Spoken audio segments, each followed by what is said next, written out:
Chose promise, chose due les amis, c'est Kyle. Du coup, comme j'ai complètement descendu en flamme Castlevania Nocturne, et à raison, hein, je me devais d'intervenir sur son aîné, toujours disponible sur la même chaîne, sur la même plateforme, et pourtant, qui est tout simplement une des plus belles réussites de la plateforme. Tout simplement, nous sommes sur un animé juste excellent. C'est tout à fait surprenant, c'est excessivement agréable, l'animation est de bonne facture, le monde du jeu est assez respecté, le côté sombre de départ laisse place à une plus grande profondeur, à une plus grande intensité au fil des saisons. On sent dès la première saison qu'il y avait un potentiel qui allait exploser.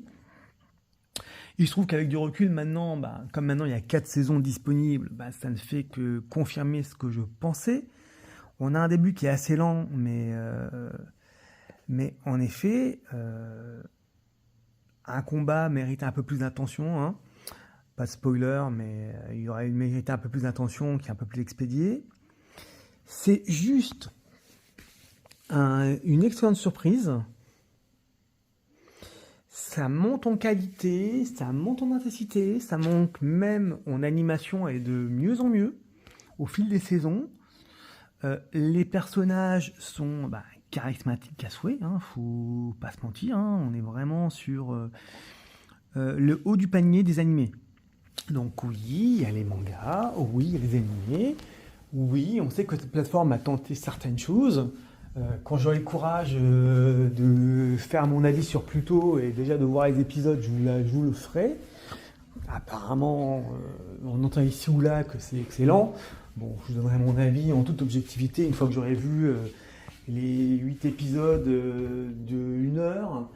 Pour l'instant, sur Castlevania, avec du recul, alors si vous ne l'avez pas déjà vu, franchement, je vais vous dire, là pour le coup, allez-y sans hésiter. C'est-à-dire que pour moi, on est sur un must. À la fois, c'est totalement respecter le jeu.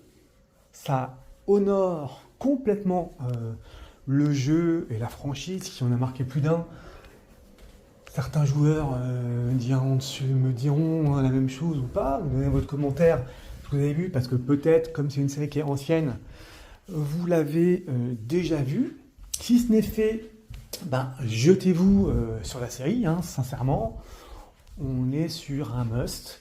On est sur une série qu'il faut avoir vue, que je trouve tout à fait excellente. Bon, après 4 saisons, on ne peut pas non plus en faire plus. Elle n'est pas non plus tirer trop sur la corde, parce qu'à la fin, elle se plie. Mais on est sur quelque chose, vraiment un très beau rendu. Les personnages sont attachants, tout n'est pas totalement clair.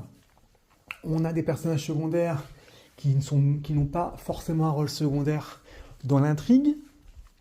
On a des amis tous plus charismatiques les uns que les autres, tous plus dangereux. On est vraiment typiquement dans une montée en puissance, à la fois en matière d'animé, mais aussi à la fois en matière de danger et d'épreuves auxquelles ils vont devoir faire face.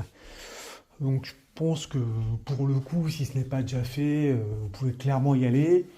Peut-être que je viendrai plus tard et je ferai une petite liste des animés que j'ai déjà mis sur la chaîne avec...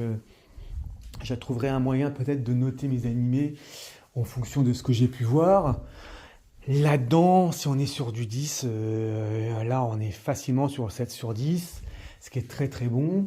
Et effectivement, le potentiel explose avec les saisons suivantes. Donc simplement pour vous dire, déjà, allez-y. Puis n'oubliez pas de vous abonner à la chaîne parce que justement, et de faire un petit commentaire j'aime parce que c'est comme ça, ça fait toujours plaisir. Et puis écoutez, n'hésitez pas à me faire un petit retour.